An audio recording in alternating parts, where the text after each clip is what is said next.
Oke, kembali lagi. Assalamualaikum warahmatullahi wabarakatuh. Tadi seperti yang sudah saya sampaikan, bahwasanya untuk slide berikutnya kita akan membahas tentang gangguan asam basa.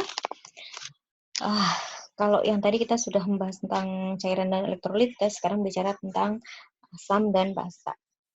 Nanti kita akan mendiskusikan tentang pengertian, penyebab, mekanisme, dan juga nanti beberapa manifestasi klinis yang muncul ya. Nah, kita mulai dulu dengan pendahuluan terlebih dahulu ya. Bahwasanya di dalam tubuh kita, pengaturan asam basa ini merupakan mekanisme yang sangat penting, yaitu untuk mempertahankan keasaman tubuh kita atau mempertahankan pH ya tubuh kita. Keasaman cairan tubuh ditentukan berdasarkan pengaturan kadar H+ atau hidrogen ya, ion hidrogen dalam tubuh.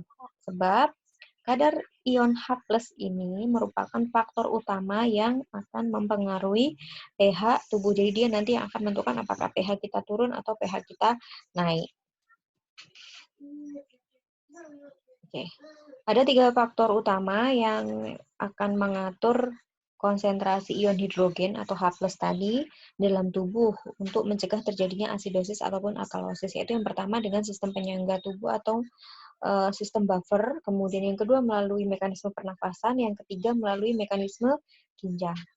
Apabila terjadi gangguan asam basa, sistem buffer sebagai mekanisme pertama itu akan diaktifkan ya. Ini sebagai bentuk sebagai barier pertama. Kalau sudah tidak mampu terkompensasi, maka mekanisme berikutnya yang akan diaktifkan yaitu merupakan mekanisme pertahanan kedua, ialah mekanisme pernafasan. Begitu seterusnya. Ketika mekanisme pernafasan tidak sanggup mengkompensasi, maka mekanisme yang ketiga atau pertahanan ketiganya akan diaktifkan, yaitu mekanisme ginjal. Oke, kita lihat dulu yang pertama, mekanisme buffer. Nah, mekanisme penyangga atau buffer ini mencegah terjadinya perubahan pH yang berlebihan dengan cara membuang atau melepaskan ion hidrogen tadi. Nah, saat pH tubuh kita rendah atau dalam kondisi asam, maka sistem buffer akan bekerja dengan mengikat ion hidrogen, sehingga akan menghilangkan efek asam yang ditimbulkan oleh ion H+ tadi. Nah, pada saat pH tubuh kita meningkat atau dalam kondisi yang basa, maka sistem buffer akan melepaskan ion H+, sehingga dapat meminimalkan terjadinya perubahan pH. Secara umum ada beberapa jenis penyangga ya, namun yang paling utama atau yang paling penting adalah sistem penyangga bikarbonat. Nah, contoh penyangga yang lain itu bisa fosfat, bisa elektros dan lain sebagainya. Nah, penyangga bikarbonat ini terdiri atas larutan air yang mengandung 2 zat, yaitu H2CO3 atau asam karbonat dan NaHCO3 atau garam bikarbonat ya. Mekanisme sistem penyangga kedua adalah mekanisme pernafasan. Pada mekanisme ini, tubuh akan mengeluarkan lebih banyak karbon dioksida dengan melakukan hiperventilasi. Pada saat proses metabolisme tubuh kita meningkat, maka kadar karbon dioksida di dalam sel juga akan meningkat. Ini akan berpengaruh pada kemungkinan pembentukan asam karbonat yang lebih banyak, sehingga dapat menyebabkan pembentukan ion H+ atau ion hidrogen. Nah, mekanisme pernafasan ini berfungsi untuk meningkatkan ventilasi guna mengurangi tekanan karbon dioksida di dalam sel, sehingga pembentukan asam karbonatnya akan menjadi berkurang. Yang ketiga adalah mekanisme ginjal. Nah, ginjal itu bertugas untuk mengontrol keseimbangan asam dan basa dengan mengeluarkan urin yang bersifat asam ataupun basa. Nanti tergantung apa yang terjadi dalam tubuh kita.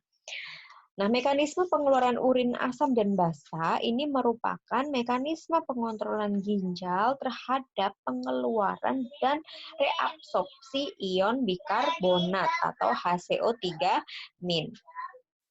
Reabsorpsi ion bikarbonat dan ekskresi ion hidrogen keduanya dicapai melalui proses sekresi ion hidrogen oleh tubulus di ginjal.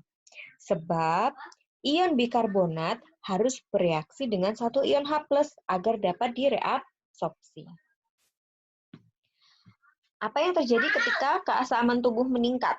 Nah, kalau keasaman tubuh meningkat itu tandanya pH-nya semakin menurun atau tubuh kita bersifat semakin asam ya.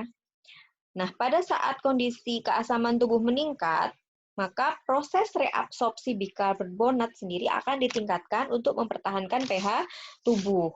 Nah, tubuh juga akan memproduksi bikarbonat yang baru yang akan ditambahkan ke dalam cairan ekstrasel sehingga urin yang dikeluarkan akan menjadi asam. Oke. Selanjutnya, ketika kondisi keasaman tubuhnya menurun atau kebalikannya, tubuh kita dalam kondisi basa atau pH kita meningkat. Ini bisa terjadi karena adanya kekurangan ion H+ ya di dalam cairan ekstraseluler. Nah, pada saat kondisi ini terjadi, maka ginjal tidak akan mereabsorpsi semua ion bikarbonat yang disaring, sehingga dia akan meningkatkan ekskresi bikarbonat.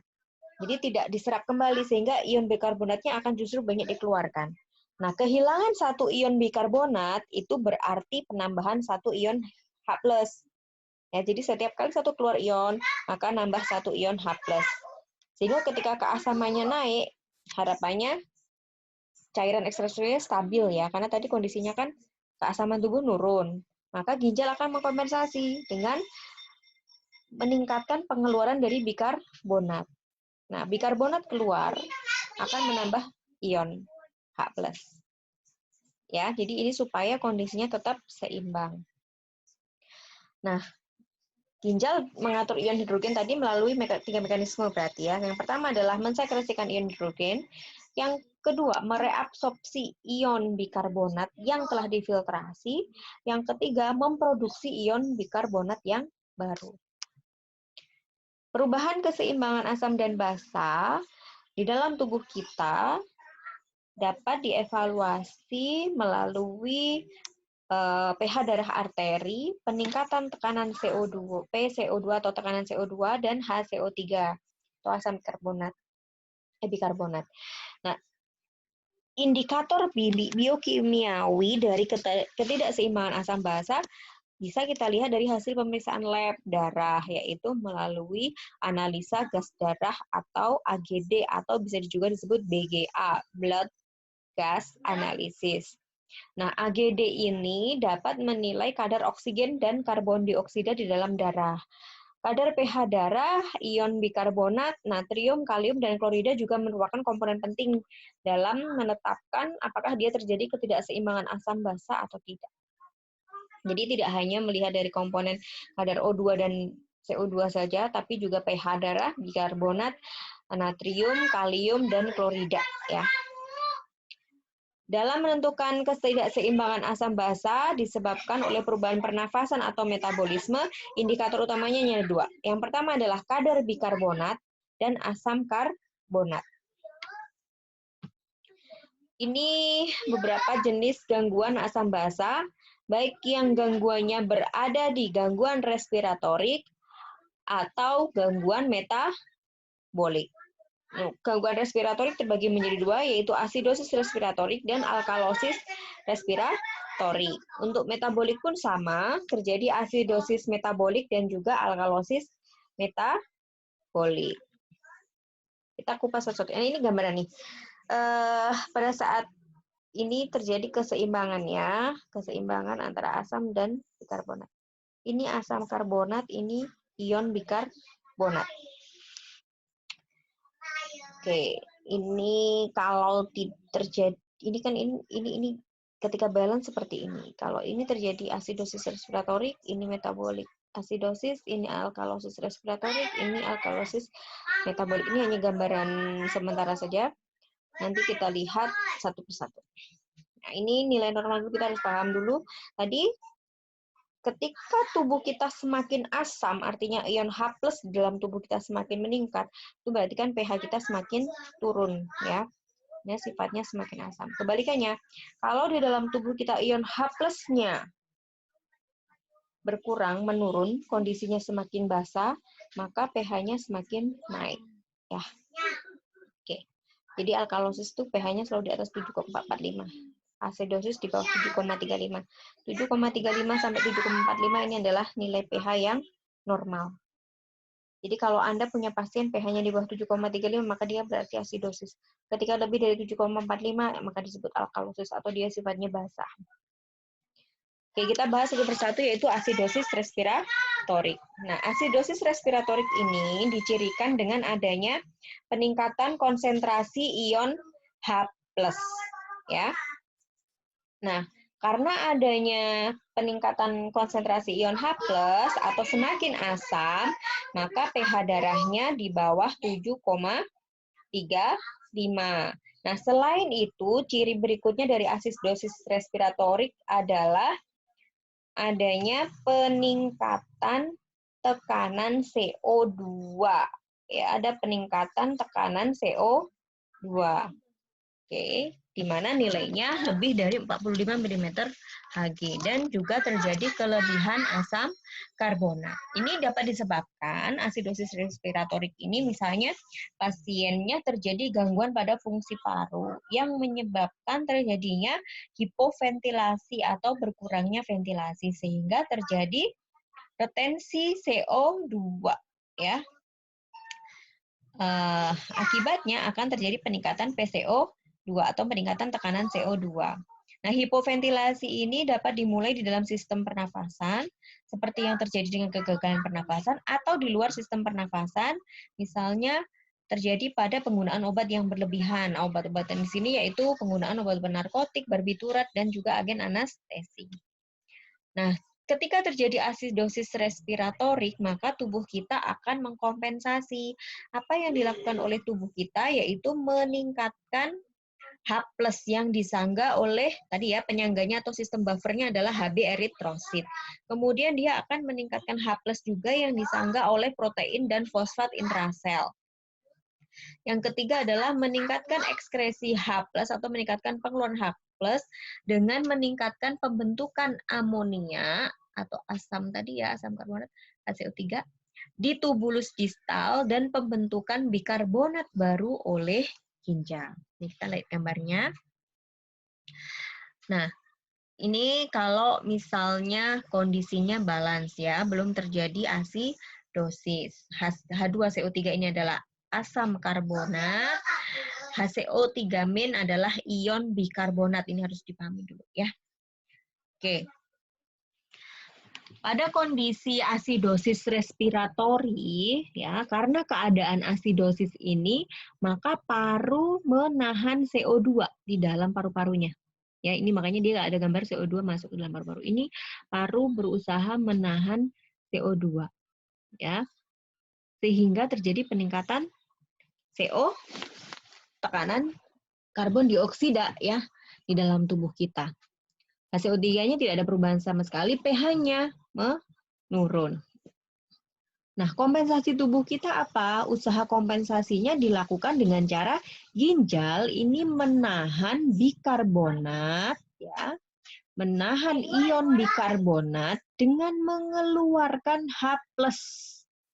Kan tadi berseimbangan ya, ketika HCO3 keluar maka H+ akan bertambah. Kebalikannya, kalau HCO3 dipertahankan maka H+ harus dikeluarkan. Oke. HCO3 ditahan di dalam ginjal atau bikarbonat ditahan di dalam ginjal dengan mengeluarkan H+, sehingga imbasnya urinnya akan menjadi asam, ya. Urin akan menjadi asam. Nah, untuk mempertahankan keseimbangannya, maka bisa dilakukan pemberian terapi, memberikan cairan intravena yang mengandung laktat ya. Nah, ini untuk mengubah bikarbonat ion di dalam hati. Oke. Yang kedua adalah alkalosis respiratorik. Nah, ciri-ciri dari alkalosis respiratorik di sini adalah terjadinya penurunan ion H+. Tadi ya, semakin menurun ion H+, maka kondisi tubuh kita akan semakin basah. Nah, ini dimanifestasikan dengan nilai pH lebih dari 7,45. Ingat tadi rentangnya nilai normal adalah 7,35 hingga 7,45. Selain terjadi penurunan ion H+, juga terjadi penurunan tekanan CO2 di dalam arteri, yaitu nilainya kurang dari 35 mm Hg. Nah, alkalosis respiratorik ini dapat disebabkan karena terjadinya hiperventilasi, kebalikannya yang tadi asidosis ya. Sehingga di sini CO2 itu terlalu banyak dikeluarkan dari tubuh. Karena CO2 terlalu banyak dikeluarkan dari tubuh, maka terjadi hipokapnia, yaitu penurunan konsentrasi penurunan konsentrasi karbon dioksida di dalam arteri. Nah, kondisi hiperventilasi ini dapat dipicu karena adanya hipoksia di area ketinggian, misalnya teman-teman yang tinggalnya di daerah pegunungan misalnya, atau mungkin terjadi kecemasan, bisa terjadi ketakutan, nyeri, demam, dan juga ventilasi mekanik yang terlalu cepat. Nah, penyebab lain dari hiperventilasi ini melibatkan stimulasi yang berlebihan pada pusat pernafasan. Nah, ini termasuk di dalamnya adalah keracunan salisilat, mungkin karena hipertiroidisme, ya bisa jadi karena pneumonia, atelektasis paru, asma, sindrom gawat nafas pada pasien dewasa atau adult respiratory distress syndrome, congestive heart failure atau gagal jantung kongestif, edem pulmonal, dan emboli, tumor otak, meningitis, dan juga ensefalitis. Nah, kompensasinya apa? Ketika terjadi alkalosis respiratorik, ginjal akan mengeluarkan ion bikarbonat. Kebalikannya ya, kalau ion bikarbonat dikeluarkan, maka H+ akan ditahan. Ya, jadi ekskresi H+ itu akan diturunkan dengan cara menahan H+ dan mengeluarkan ion bikarbonat sehingga kondisi urinnya akan menjadi basah. Nah, ini kita lihat di sini ini kalau kondisinya masih stabil ya tanpa adanya alkalosis. Nah, ini kalau sudah terjadi alkalosis respiratorik di sini tadi CO2 terlalu banyak dikeluarkan. Ya, CO2 terlalu banyak dikeluarkan atau terjadi hiperventilasi atau di sini disebut hyperactive breathing dengan melepaskan CO2. Nah, kayak kita lagi cemas tuh pasti nafasnya meningkat ya, sehingga dia pengeluaran CO2 akan semakin banyak. Karena adanya peningkatan pengeluaran CO2, karena ada peningkatan CO2 atau tekanan CO2-nya terlalu banyak keluar, ini mengakibatkan tekanan CO2-nya menurun, pH-nya meningkat, ya HCO3-nya masih aman atau asam bikarbonat ionnya. Nah, kompensasi tubuh kita pada tahap awal dilakukan oleh ginjal dengan mengeluarkan bikarbonat ya sehingga urin menjadi basah. Nah, sedangkan H+ itu ditahan, H+ ditahan di dalam tubuh, harapannya untuk bisa mengembalikan pH-nya supaya sedikit diturunkan gitu. Karena meningkatkan asamnya. Nah, apabila penderita berada dalam keadaan respiratori, keseimbangan asam basa ini dapat diperbaiki. Nah, karena tadi kondisinya ini dikeluarkan melalui urin, maka diperlukan pemberian cairan ya. Ini cairannya mengandung klorida untuk mengganti kedudukan HCO3- atau ion bikarbonat ya. Ini replacement-nya supaya terjadi keseimbangan kembali. Gangguan asam basa yang ketiga yaitu asidosis metabolik. Nah, ini pencirinya adalah adanya penurunan konsentrasi ion H+. Pokoknya kalau asidosis itu pasti ion H+-nya nurun ya, atau pH-nya kurang dari 7,35 atau terjadinya penurunan konsentrasi dari bikarbonat. Oke. Nah, di sini penyebabnya bisa terbagi menjadi dua kategori, yaitu karena kehilangan basa dan mendapatkan atau peningkatan asam metabolik. Ini kehilangan basa dan meningkatnya asam metabolik. Nah, pada pasien dengan diare kronis ini akan terjadi kehilangan ion bikarbonat dan sodium yang berlebihan dari usus kecil ya atau usus halus. Nah, Dengan hilangnya ion natrium tadi, maka ion klorida menjadi berlebih dan bergabung dengan ion H+ untuk menghasilkan asam yang kuat atau asam hidroklorida. Keadaan ini dapat terjadi pada pasien-pasien dengan kondisi DM tidak terkontrol, kemudian adanya anoksida jaringan sehingga terjadi penimbunan asam laktat, pada pasien diare, pada pasien dengan gangguan fungsi ginjal. Nah, kompensasi tubuh terhadap terjadinya asidosis metabolik ini dengan cara apa? Yaitu mengeluarkan CO2 melalui paru-paru, kemudian ginjal menahan bikarbonat, mengeluarkan H+ dan CO2 ginjal menahan bikarbonat, mengeluarkan H+ dan anion-anion yang lainnya. Nah, ini kondisi balansnya sebelum terjadi asidosis metabolik. Nah, ini terjadi asidosis metabolik di mana terjadi penurunan bikarbonat karena adanya keton, klorid, organik, asam ya, asam-asam ion asam karbonat yang meningkat atau berlebih. Nah, pada kondisi ini maka PCO2 tidak ada perubahan, pH-nya menurun, kemudian HCO3-nya juga menurun. Nah, kompensasi tubuh itu dengan cara paru mengeluarkan CO2 dalam jumlah yang banyak dan ginjal menahan bikarbonat dengan cara mengeluarkan H+ sehingga urinnya dalam kondisi yang asam. Nah, ini untuk terapinya memperbaiki supaya bikarbonatnya diproduksi di hati dengan pemberian laktat solution.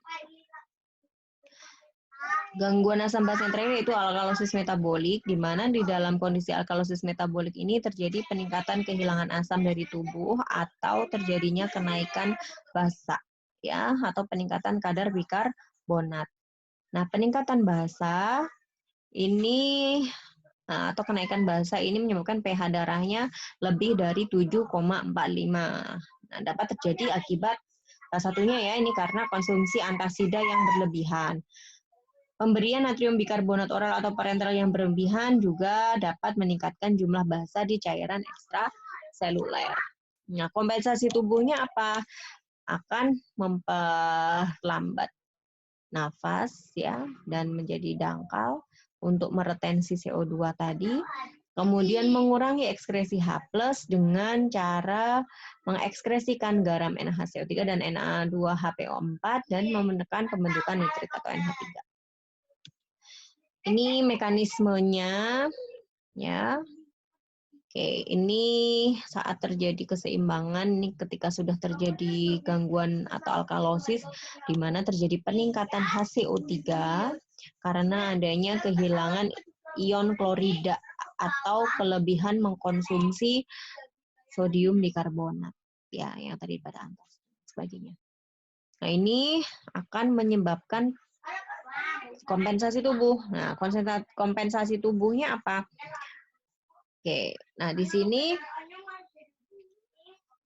bikarbonat akan meningkat ya karena kehilangan klorida tadi atau karena makan banyak natrium bikarbonat. Nah, sehingga paru ini akan menahan si CO2 tadi kompensasinya ya, supaya si CO2 tetap berada dalam paru-paru dan ginjal akan mengeluarkan ion bikarbonat dan menahan H+. Karena ion bikarbonat yang dikeluarkan, maka nanti urinnya akan bersifat basa.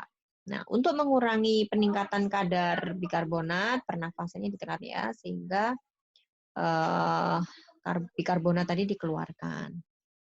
Nah, ini pemberian infus klorida dengan harapan dapat mengganti bikarbonat ya.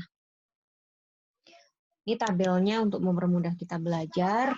Pada saat terjadi asidosis metabolik, maka pH-nya akan turun. Nah, pH turun itu kan semakin asam berarti. Nah, kalau semakin asam berarti ion H+-nya akan semakin meningkat ya. Jadi, ketika H+ meningkat, kondisi akan semakin asam, pH-nya turun. Ini asidosis. Nah, metabolik tandanya apa? Tadi ya, penurunan HCO3. penurunan bikarbonat. Karena ada penurunan bikarbonat, maka terjadi penurunan tekanan CO2 respon sekundernya. Nah, alkalosis metabolik itu pH-nya naik ya, karena pH naik. Kenapa pH naik? pH-nya naik, ion H plusnya turun. Berarti kondisinya semakin basah. Kondisi semakin basah direpresentasikan dengan pH yang semakin meningkat. Nah, kenaikan pH ini diikuti dengan peningkatan bikarbonat ya. Jadi ini gampang ya, ketika dia asam maka ini asamnya juga turun. Ya. Bikarbonatnya turun karena kondisinya asam. Kalau dia basah maka bikarbonatnya naik ya. Ininya juga naik. Oke. Jadi asidosis metabolik itu pH turun, penurunan HCO3, penurunan PCO2. Alkalosis metabolik pH-nya naik, bikarbonatnya naik, PCO2-nya naik. Karena untuk mengimbangi gitu. Respon sekunder itu untuk mengimbangi. Oke. Kemudian asidosis respiratorik, asidosis tetap sama, pH-nya turun, ininya tetap sama naik. Nah, karena dia ada asidosis respiratorik, ini PCO2-nya naik, HCO3-nya naik. Pokoknya ini mengikuti ya. PCO2 naik, HCO3 naik. Kemudian pada alkalosis respiratorik, pH-nya naik, H plusnya turun, ini PCO2-nya turun, HCO3-nya turun. Ini untuk mengkompensasi tadi. Ini ringkasannya. Bila turun terjadi asidosis metabolik, jadi hiperventilasi ya. Coba kita lihat apakah hiperventilasi, asidosis metabolik. Kemudian PCO2-nya turun, pH-nya normal ya. Ini bila naik jadi alkalosis metabolik, hipoventilasi, PCO2 naik, pH normal. Gangguan respiratori, asidosis respirasi, menahan HCO3, mengeluarkan H+, urinnya asam, bila naik alkalosis respiratori, mengeluarkan HCO3, urinnya basa. Ini referensi yang saya pakai, silakan nanti dibaca-baca untuk selanjutnya. Terima kasih. Assalamualaikum warahmatullahi wabarakatuh.